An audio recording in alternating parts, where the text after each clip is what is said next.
മലപ്പുറം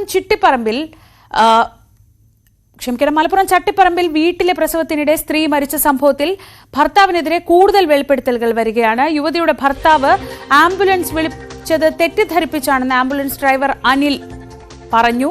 ശ്വാസം മുട്ട് മൂലം മരിച്ച വയോധികയുടെ മൃതദേഹം കൊണ്ടുപോകാനുണ്ടെന്ന് പറഞ്ഞാണ് വിളിച്ചത്. മൃതദേഹം തുണിയിലും പായിലും പൊതിഞ്ഞ നിലയിലായിരുന്നുവെന്നും അനിൽ പറഞ്ഞു. നമുക്ക് കോള് വന്നപ്പോൾ ഇങ്ങനെ ബോഡി എറണാകുളത്തേക്ക് കൊണ്ടുപോകാണ്ടെന്ന് പറഞ്ഞത്. പ്രായമായ സ്ത്രീയാണ്, ശ്വാസം മുട്ടി മരിച്ചതാണെന്ന് പറഞ്ഞു. നമ്മൾ ഏകദേശം ഒരു 3 മണി 3:15 തന്നെ അവരുടെ നാട്ടിലെത്തി. നമ്മൾ കാണുന്നത് ഈ ബോഡി കട്ടിലെ കിടക്കുന്നു, തുണിയിൽ പൊതിഞ്ഞു പായലും പൊതിഞ്ഞിട്ട് ബോഡി കിടക്കുന്നതാണ് കണ്ടത്. വണ്ടി കയറ്റിയിട്ട് ഏകദേശം 5-10 മിനിറ്റും കൊണ്ട് തന്നെ അവർ നമ്മൾ നേരെ എറണാകുളത്തേക്ക് പോവുക ചെയ്തത്. നമ്മളറിയുന്നൊരു ഏലംകുളം ഭാഗത്തുള്ള ഒരു ടാക്സി ഡ്രൈവറാണ് വിളിച്ചത്.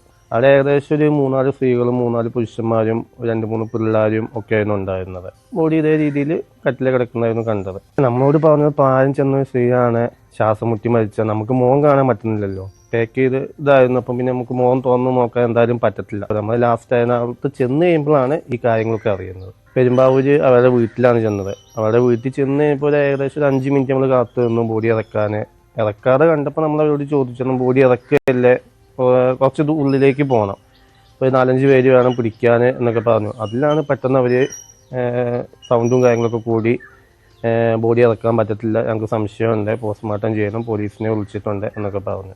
ഞങ്ങളെ കൂടെ വന്ന ആൾക്കാരൊക്കെ ഭാഗത്ത ആൾക്കാർ വർത്താനവും സംഘർഷവും തല്ലും കാര്യങ്ങളൊക്കെ ഉണ്ടായി. ഈ ഭർത്താവിനെ അവർ തല്ലും കാര്യങ്ങളൊക്കെ ഉണ്ടായി. അത് കഴിഞ്ഞിട്ടാണ് നമ്മൾ ഇവരോട് ചോദിക്കുന്നത് എന്താ പറ്റിയെന്ന്. അതിലാണ് ഇവർ കാര്യങ്ങളൊക്കെ പറയുന്നത്. അത് കഴിഞ്ഞ് ഏകദേശം 5-10 മിനിറ്റ് ആയപ്പോൾ തന്നെ പോലീസുകാർ വന്നു.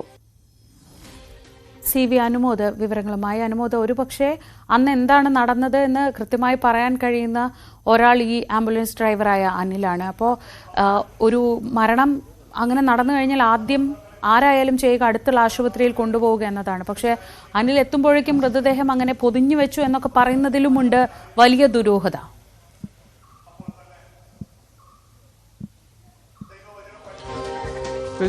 അനിൽ വരുന്നതിന് മണിക്കൂറുകൾക്ക് മുമ്പ് തന്നെ മരണം സംഭവിച്ചിരുന്നു എന്ന് വ്യക്തമാണ്. വൈകുന്നേരത്തോടെ മരണം സംഭവിച്ച് അതിന് മണിക്കൂറുകൾക്ക് ശേഷമാണ് അനിലിനെ ഈ ഒരു മൃതദേഹം പെരുമ്പാവൂരിൽ കൊണ്ടുപോകാൻ വേണ്ടി അവിടേക്ക് വിളിച്ചത്. ആംബുലൻസിൽ കയറ്റി കൊണ്ടുപോകുമ്പോൾ സംഭവിച്ച കാര്യങ്ങളൊക്കെ അനിൽ ഇതിനോടകം തന്നെ വിശദീകരിച്ചു കഴിഞ്ഞു. ഇതുമായി ബന്ധപ്പെട്ട് ഏറ്റവും പുതിയ കുറച്ച് വിവരങ്ങൾ കൂടി ലഭ്യമായിട്ടുള്ളത്, ഇവരുടെ 5 കുട്ടികളാണ്. ഈ നവജാത ശിശുവിൻ്റെ 5 കുട്ടികളാണ്. അതിൽ ഒന്നാമത്തെ പ്രസവത്തിന് ശേഷം തുടർച്ചയായി മറ്റ് 3 കുട്ടികളുടെ പ്രസവം വീട്ടിൽ വെച്ചായിരുന്നു ഉണ്ടായിരുന്നത് എന്ന തരത്തിലുള്ള വിവരങ്ങളാണ് ലഭിച്ചിട്ടുള്ളത്. അത് ആലപ്പുഴയിലായിരുന്നു. ആലപ്പുഴയിലെ വീട്ടിൽ വെച്ചായിരുന്നു ഈ 3 പ്രസവം ഉണ്ടായത്. തുടർന്ന് അവിടെയുള്ള ആശാ പ്രവർത്തകരും ആരോഗ്യ പ്രവർത്തകരും ഒക്കെ ഇത് വലിയ വിവാദമൊക്കെ പ്രശ്നമാക്കുകയോ ചെയ്തതിനെ തുടർന്നാണത്രേ ഇവർ മലപ്പുറത്തേക്ക് താമസം മാറിയത്. അങ്ങനെ ഒരു ചരിത്രം കൂടി ഇതിൻ്റെ പിറകിലുണ്ട് എന്ന തരത്തിലുള്ള വിവരങ്ങളാണ് നമുക്ക് ലഭിക്കുന്നത്. അതേസമയം ഇപ്പോൾ ഈ ഭർത്താവിനെതിരെ നരഹത്യ അടക്കമുള്ള കുറ്റങ്ങൾ ചുമത്തുമെന്ന വിവരമാണ് മറ്റൊരു പ്രധാന കാര്യമായി ലഭിച്ചിട്ടുള്ള. SP Malappuram SP R Vishwanath ഇപ്പോൾ മലപ്പുറം പോലീസ് സ്റ്റേഷനിലേക്ക് എത്തിക്കഴിഞ്ഞിരിക്കുന്നു. അദ്ദേഹം ചോദ്യം ചെയ്യലിൻ്റെ വിശദാംശങ്ങളും അതുപോലെ ഇതുമായി ബന്ധപ്പെട്ട് സ്ഥിരീകരിക്കാൻ കഴിയുന്ന കാര്യങ്ങളൊക്കെ അല്പസമയത്തിനകം പങ്കുവയ്ക്കുമെന്നാണ് അറിയുന്നത്. പോലീസിനെ സംബന്ധിച്ച് ഇത് അതീവ ഗുരുതരമായിട്ടുള്ള ഒരു വിഷയമായിട്ട് തന്നെയാണ് കാണുന്നത്. മലപ്പുറത്തും അതേപോലെ മലബാറിലും ഇത്തരത്തിലുള്ള വീടുകളിലെ സുരക്ഷിതമല്ലാത്ത പ്രസവങ്ങളും അതിൽ തുടർന്നുണ്ടാകുന്ന മരണങ്ങളും മറ്റു വിഷയങ്ങളുമൊക്കെ ഒരു വലിയ വിഭാഗം അത്തരത്തിൽ മതി ഈ കാര്യങ്ങൾ എന്ന തരത്തിൽ പ്രചാരണം നടത്തുന്നതിൻ്റെ കൂടി ഭാഗമാണെന്ന് പോലീസിന് ഒരു സൂചനയുണ്ട്. ചില താല്പര്യങ്ങളോടെയുള്ള വാട്സപ്പ് ഗ്രൂപ്പുകളിലൂടെയാണ് ഇത്തരം വിവരങ്ങളൊക്കെ പങ്കുവയ്ക്കുന്നതും അത്തരത്തിലുള്ള ആളുകൾ സംഘടിതമായി പ്രവർത്തിക്കുകയും ചെയ്യുന്നത്. അപ്പോൾ ഈ കാര്യങ്ങളൊക്കെ നിയന്ത്രിക്കുവാനും ഈ കാര്യങ്ങളിലൊക്കെ കർശനമായിട്ടുള്ള ഒരു അവസാനം ഒരു തീർപ്പ് കൊണ്ടുവരുവാനുമാണ് പോലീസിൻ്റെ ഭാഗത്തുനിന്നുള്ള ശ്രമങ്ങൾ ഇപ്പോൾ ഉണ്ടാകുന്നത്.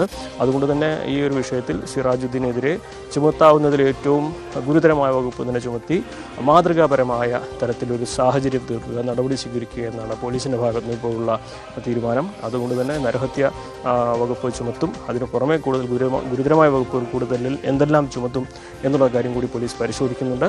എന്നാൽ അല്പസമയത്തിനകം SP മാധ്യമങ്ങളെ കാണുമ്പോൾ നമുക്ക് ഈ വിഷയത്തിൽ കുറെ കൂടി കാര്യങ്ങൾ ലഭ്യമാകുമെന്നാണ് അറിയുന്നത്. ഈ ഒരു മരണം ഇത്തരത്തിലുള്ളതിൽ അവസാനത്തെ ആകട്ടെ എന്ന ഒരു താല്പര്യമാണ്, അല്ലെങ്കിൽ അത്തരത്തിലൊരു തീരുമാനമാണ് പോലീസിൻ്റെ ഭാഗത്തുനിന്നും ഈ വിഷയത്തിൽ ഇത്രയും ഗുരുതരമായ രീതിയിൽ നടപടികളെടുക്കുവാൻ കാരണമായിട്ടുള്ളത്. ശരി, സി വി അനുമോദാണ് വിവരങ്ങൾ നൽകിയത്.